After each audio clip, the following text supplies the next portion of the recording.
El día que abrimos esa tumba, cometimos el peor error de nuestras vidas.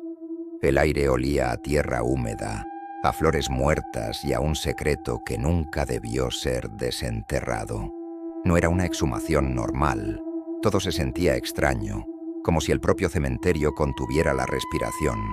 El ataúd pertenecía a un hombre enterrado hacía más de 30 años. Lo sabíamos por la lápida, una piedra gastada por la lluvia y el tiempo. Su nombre estaba casi borrado.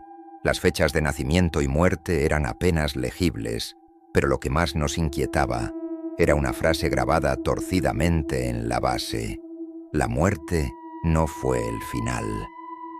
Nadie en el pueblo recordaba haberla mandado a grabar. Nadie entendía por qué estaba allí. Mientras los hombres del cementerio hacían palanca para levantar la pesada tapa de madera, un silencio espeso, casi sólido, cayó sobre nosotros. No era el silencio respetuoso de un funeral, sino uno expectante, lleno de tensión. El crujido de la madera al ceder fue el único sonido que rompió esa calma antinatural. Y entonces lo vimos. El cuerpo no estaba como debía estar. No era un esqueleto cubierto de harapos. No eran restos descompuestos por 3 décadas bajo tierra. Lo que yacía allí dentro desafiaba toda lógica.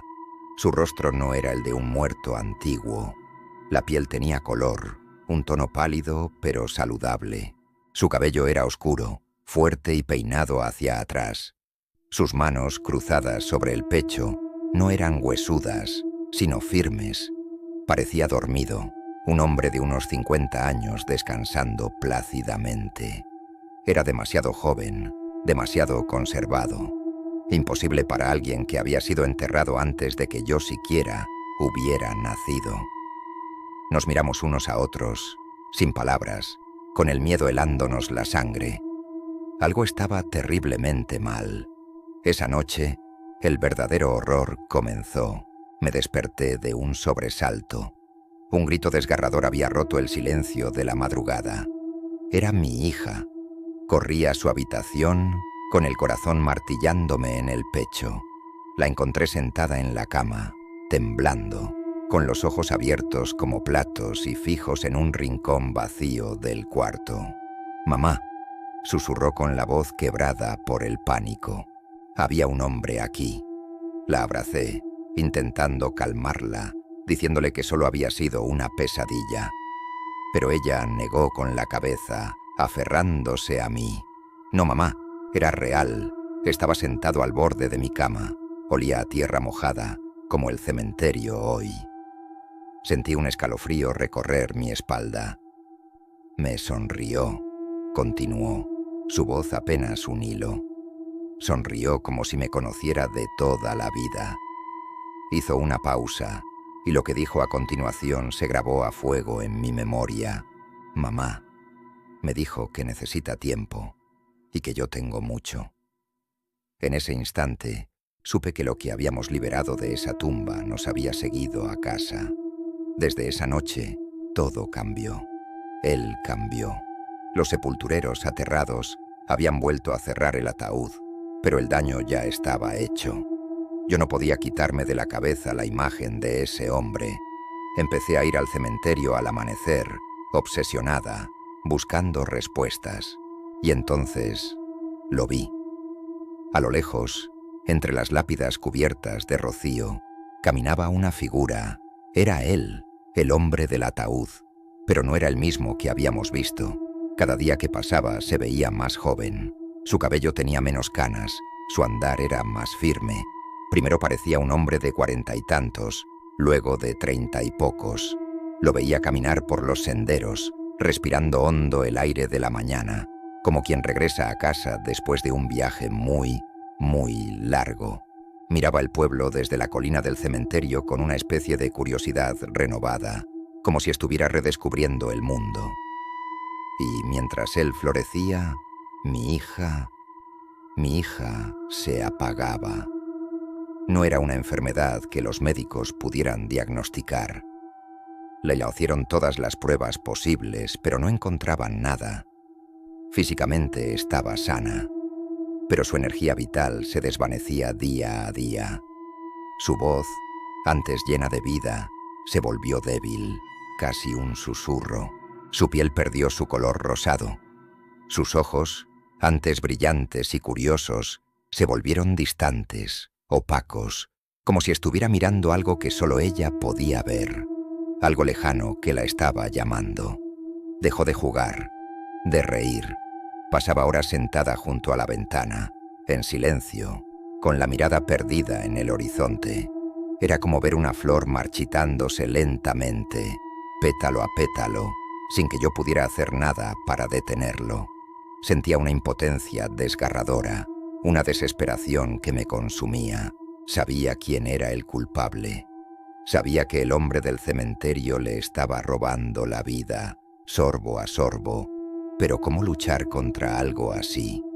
¿Quién me iba a creer? Estaba atrapada en una pesadilla de la que no podía despertar. Una noche, mientras pasaba por el pasillo, escuché un murmullo proveniente de su habitación. Me acerqué a la puerta, conteniendo la respiración. Era ella. Hablaba en sueños, o eso creí. Su voz era frágil, suplicante. «Ya te di suficiente», susurró en la oscuridad. «Por favor, no más». Un hielo líquido me recorrió las venas.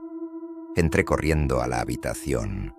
Ella estaba acostada, aparentemente dormida, con el rostro pálido bajo la luz de la luna que se filtraba por la ventana. Parecía tan frágil, tan pequeña. Me quedé de pie junto a su cama, con el corazón encogido. Mi mirada se desvió hacia el espejo del armario, que reflejaba la habitación a mis espaldas. Y entonces lo vi. Detrás de mí, junto a la puerta, estaba el reflejo de un hombre joven, de no más de 20 años, con el cabello oscuro y ojos antiguos, terriblemente antiguos. Me miraba a través del espejo, y en sus labios se dibujaba una sonrisa. No era una sonrisa malvada, era una sonrisa tranquila, casi agradecida. Quise gritar, pero el sonido se ahogó en mi garganta. Cerré los ojos con fuerza, y cuando los volví a abrir, el reflejo había desaparecido. A la mañana siguiente, el pueblo amaneció con una noticia que corrió como la pólvora. La tumba que habíamos abierto estaba vacía. El ataúd, abierto de par en par. No había rastro del cuerpo. La policía investigó, pero no encontraron ninguna pista. Para todos, fue un caso de profanación de tumbas, un misterio sin resolver. Pero yo sabía la verdad. Regresé a casa con un peso en el alma que me aplastaba. Y en mi casa, el silencio era diferente. Ya no era el silencio tranquilo de un hogar. Era un silencio pesado, denso, como el de una habitación recién cerrada, como el sonido de la tierra recién echada sobre algo que has perdido para siempre. Mi hija no despertó esa mañana, ni la siguiente. Su cama estaba vacía, pero no de la forma en que lo estaba la tumba. Su cuerpo seguía allí, pero su espíritu se había ido. Los médicos lo llamaron un coma inexplicable. Yo lo llamo un robo. Ahora, dicen que hay un joven nuevo en el pueblo. Nadie sabe de dónde vino. Es carismático, lleno de vida. La gente se siente atraída por él. Dicen que parece demasiado joven para los recuerdos que a veces comparte, para la sabiduría que se esconde en su mirada. Pero yo sé quién es. Yo sé de dónde vino. Porque cada vez que me cruzo con él por la calle y nuestros ojos se encuentran por un instante, veo algo en su mirada, un destello, un eco. En su mirada todavía vive un pedacito de mi hija. Es lo único que me queda de ella, un fantasma atrapado en los ojos de su ladrón. Y cada noche, sin falta, cuando apago la luz y la casa queda en completa oscuridad, escucho un sonido que me hiela la sangre. Son pasos, pasos suaves, alejándose por el pasillo, como si alguien siguiera viniendo noche tras noche para robar lo poco que aún me queda de tiempo. Gracias por escuchar esta historia. Si te ha gustado, no olvides suscribirte para no perderte ni un solo relato.